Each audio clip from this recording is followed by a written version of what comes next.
मेरा नाम फेनरिर है और अब से मैं शुरू कर रहा हूं एक नई कहानी, मेरी और इस चैनल की नई सीरीज स्टोरी विद फेनरिर के साथ। ये कहानी है एक ऐसे राजकुमार की जो या तो गुमशुदा है या फिर कुछ और। कुछ समय पहले एक राज्य था, किंगडम ऑफ गॉड्स। ये साम्राज्य पश्चिमी धर्मों की भूमि पर बसा हुआ था। इसकी शुरुआत स्वयं गॉड ऑफ स्ट्रेंथ फिलिबस ने की थी। यहीं से उनका वंश आगे बढ़ा। पर अपनी तीसरी पीढ़ी को देखने के बाद फिलिबस ने कहा, अब मेरा यहाँ कोई काम नहीं रहा और स्वर्ग वापस लौट गए। समय के साथ इस राजवंश ने 10वीं पीढ़ी तक आते आते इतनी शक्ति हासिल कर ली कि उन्हें घमंड हो गया कि वे ही सच्चे ईश्वर हैं। भले ही उनके पास अब भी भगवान का वरदान था, लेकिन अहंकार ने फिलिबस द्वारा छोड़े गए संस्कार और शिक्षाएं भुला दी। लोग जिन महाराजाओं और महारानियों को देवता मानते थे, अब उन्हें केवल एक तमाशे की तरह देखने लगे।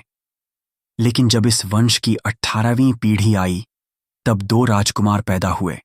बड़े राजकुमार का नाम था केलियन और छोटे राजकुमार का नाम था सोरेन। केलियन अपनी अपार शक्ति और युद्ध कौशल पर गर्व करता था, जबकि सोरेन सबको अपना परिवार मानता था और दयालु हृदय का धनी था। हालांकि दोनों भाइयों की सोच एक जैसी नहीं थी, पर उनके बीच का प्यार इतना गहरा था कि आसपास के राज्य उनकी मिसाल दिया करते थे।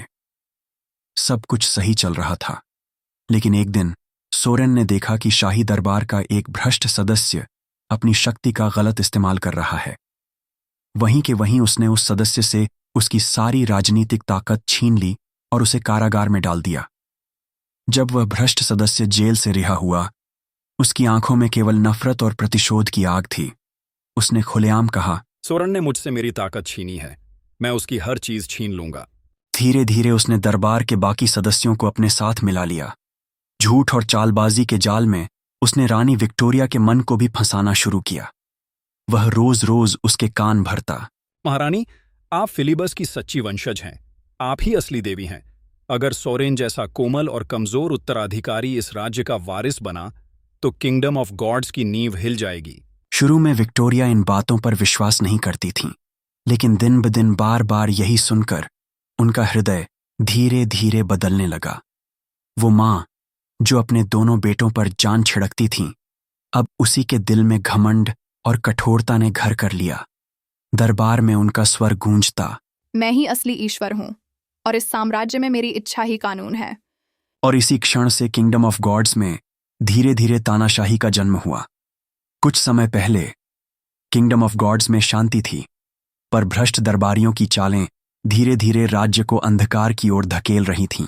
रानी विक्टोरिया ने नया नियम बनाया, अब से पूरी प्रजा सिर्फ मेरी पूजा करेगी। मैं ही इस साम्राज्य की एकमात्र देवी हूँ। प्रजा के दिलों में डर बैठ गया। सोरेन ने अपनी मां को समझाने की कोशिश की, पर विक्टोरिया अब दरबारियों की चालों में फंस चुकी थी। कठोरता और घमंड ने एक मां को निर्दयी रानी बना दिया। एक दिन जब सोरेन अपने पिता की तलवार साफ कर रहा था, रानी की दासी दौड़ती हुई आई। छोटे राजकुमार, महारानी ने आपको बुलाया है। सोरेन दरबार में पहुंचा। सिंहासन के सामने एक औरत बेड़ियों में जकड़ी खड़ी थी। विक्टोरिया ने ठंडी आवाज में कहा, सोरेन, इस औरत ने अपराध किया है। इसने मेरी पूजा करने से मना किया है। अब इसका दंड तुम दोगे। सोरेन के पैरों तले जमीन खिसक गई। क्या? नहीं माँ, ये न्याय नहीं है। दरबार के मंत्री बोले, यह औरत तुम्हारी माँ का अपमान कर चुकी है, क्या तुम इसे ऐसे ही जाने दोगे? सोरेन कांपते स्वर में बोला, माँ, आपका फैसला गलत है। रानी का क्रोध आसमान छू गया। तुम्हारी हिम्मत कैसे हुई मेरे फैसले पर सवाल उठाने की? सोरेन ने सिर झुका लिया। सही और गलत की पहचान मुझे आपने ही सिखाई है माँ। मंत्री मुस्कुराए। चाल पूरी हो चुकी थी। विक्टोरिया ने अंतिम आदेश दिया, या तो इसे मारो या इस साम्राज्य से निकल जाओ। सोरेन तलवार लेकर आगे बढ़ा। औरत जान की भीख मांग रही थी। दरबार की सांसें थम गईं। तलवार गिरी, पर सिर नहीं, बेड़ियां टूटीं। सोरेन ने कहा, भागो, जितना तेज भाग सकती हो भाग जाओ। पूरा दरबार सन्न रह गया। रानी का क्रोध फूट पड़ा। सोरेन, तुमने मेरी आज्ञा का उल्लंघन किया है। सोरेन की आंखों से आंसू बह निकले। उसने तलवार फेंक दी और बोला, अगर यही इस साम्राज्य का न्याय है तो मैं इस साम्राज्य को ठुकराता हूं। मैं अपने राजकुमार होने का पद ठुकराता हूं और आंखों से मां की तरफ देखता है। मैं तुम्हें अपनी मां मानने से भी इनकार करता हूं। दरबार गूंज उठा। विक्टोरिया का दिल चकनाचूर हो गया। उसने सोरेन को रोकने की कोशिश की, पर अब बहुत देर हो चुकी थी। सोरेन ने अपना मुकुट जमीन पर फेंका और महल छोड़कर चला गया। महीनों तक विक्टोरिया अपने बेटे को ढूंढती रही, पर सोरेन का कोई निशान नहीं मिला। वो टूट चुकी थी, अवसाद में डूब चुकी थी। इसी बीच भ्रष्ट मंत्री अपनी जीत का जश्न मना रहे थे। राज्य धीरे धीरे उनकी कठपुतली बन चुका था। अचानक एक दिन एक सैनिक हाँफता हुआ दरबार में आया। महारानी, एक वॉरलॉर्ड अपनी सेना के साथ हमारी भूमि में प्रवेश कर चुका है। दरबारियों का चेहरा पीला पड़ गया, पर विक्टोरिया अब भी अपने दुख में डूबी थी। उसने ठंडे स्वर में कहा, उसे आने दो। दरबारी दहशत में। कश क्या? महारानी पागल हो गई हैं क्या? दरवाजे खुले, भारी कदमों की आहट गूंजी। एक विशालकाय पुरुष दरबार में दाखिल हुआ। उसका आभा मंडल इतना भयावह था कि हर सैनिक कांप उठा। वो सिंहासन के सामने खड़ा हुआ और धीमे स्वर में बोला, कैसी हो मां? दरबार सन्न रह गया। यह कैलियन था, बड़ा राजकुमार, जो 8 साल पहले अपनी शक्ति बढ़ाने के लिए यात्रा पर निकला था। विक्टोरिया अपने बड़े बेटे को देखकर फूट फूट कर रो पड़ी और उसे गले से लगा लिया। थोड़ी देर बाद कैलियन ने अपनी मां से पूछा, मां, छोटा वाला कहाँ है? सोरेन कहाँ है?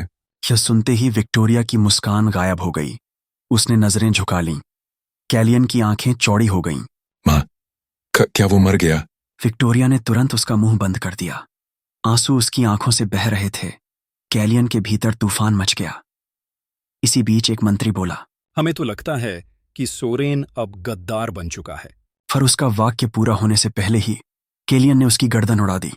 पूरे दरबार में मौत की खामोशी छा गई। कैलियन की आंखें खून से लाल थीं। उसकी आवाज गूंजी, मेरे भाई का नाम लेने की भी हिम्मत मत करना। वो जिंदा है और मैं उसे ढूंढ कर वापस लाऊंगा। जो भी उसे गद्दार कहेगा, उसे खुद वॉरलॉर्ड का सामना करना पड़ेगा।